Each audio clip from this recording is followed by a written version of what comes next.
Greetings and welcome to Your Radio Pastor broadcast. My name is Joel Wegener, and I count it a real joy to share this time with you each week. Stay tuned for a half hour of music and inspiration.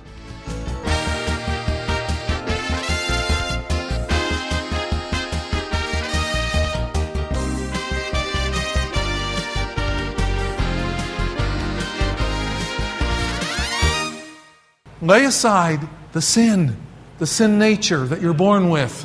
You didn't choose it, but every Christian, I don't care what kind of denomination or theological perspective, tradition, every Christian that really loves the Lord has found that there's a pull on them that's a drag, that's embarrassing. It's not the same for everybody. It doesn't manifest itself in the same way. There are people that before they were ever saved, they didn't know what it meant to be mad in their entire life.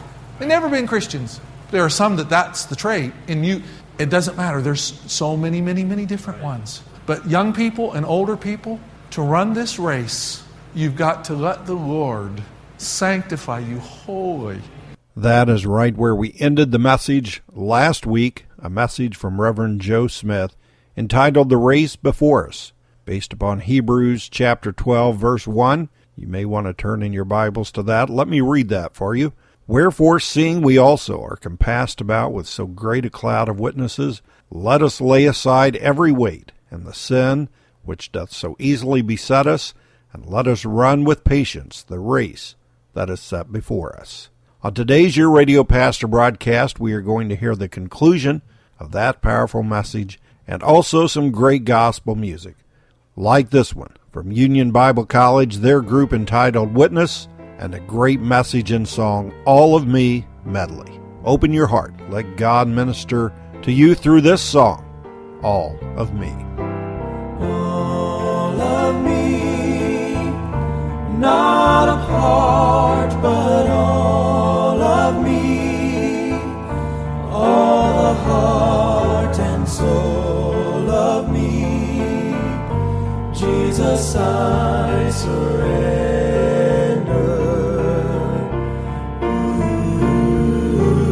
I believe, Lord, help my unbelief. On the altar now I lay all I am today.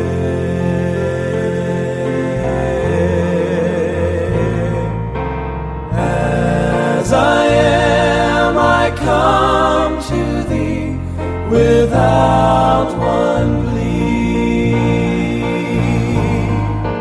only that Thy saving blood was shed for me. All of me, through the ages yet to be, I surrender, Lord, to Thee. I surrender all of me.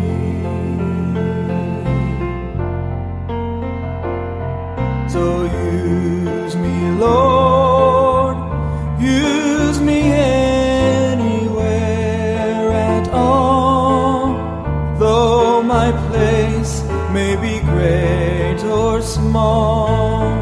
Let me fill it gladly.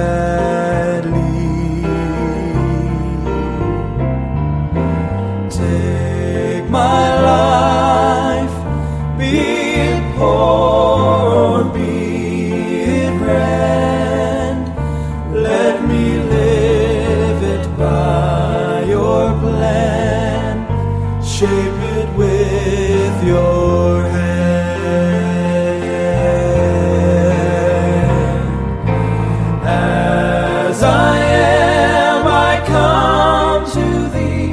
Without one plea, only that Thy saving blood was shed for me.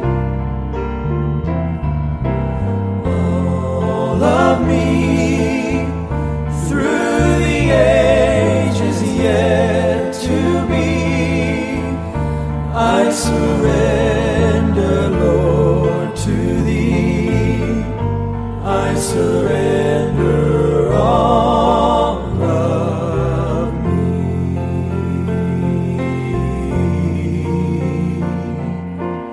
All to Jesus I surrender, Lord, I give myself to Thee.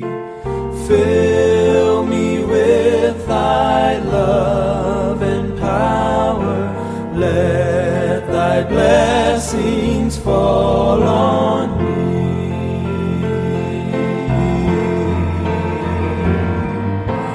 As I am, I come to Thee without one plea, only that Thy saving blood was shed for me.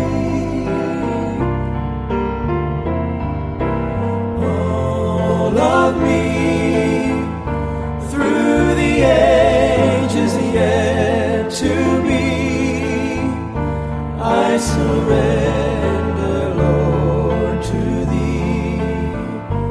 I surrender all of me.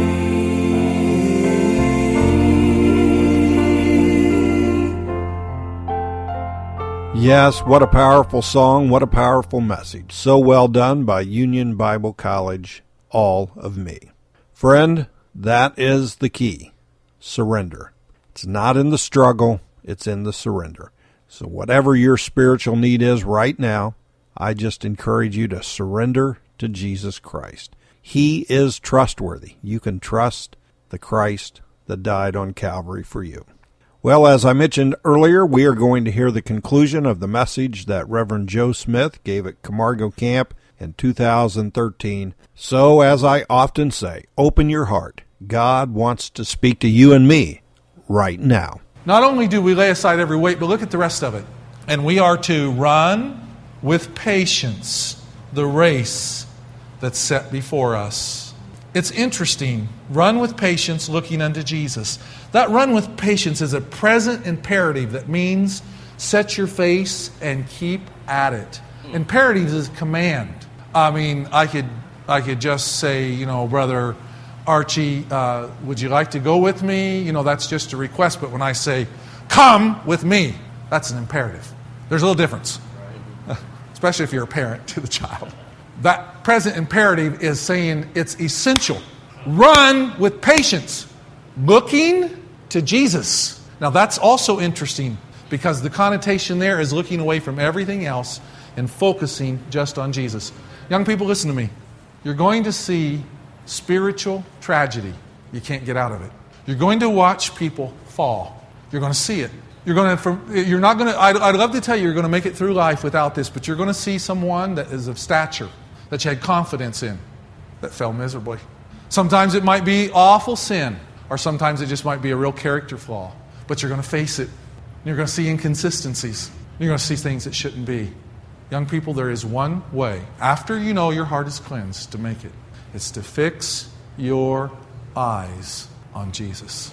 Dan Stetler said something that I've never forgotten when he came to speak at our church on why we believe what we believe. He did a few sessions. It was excellent. But one of the things, Sister Mary, the thing that he said that I've thought over and over again is right on.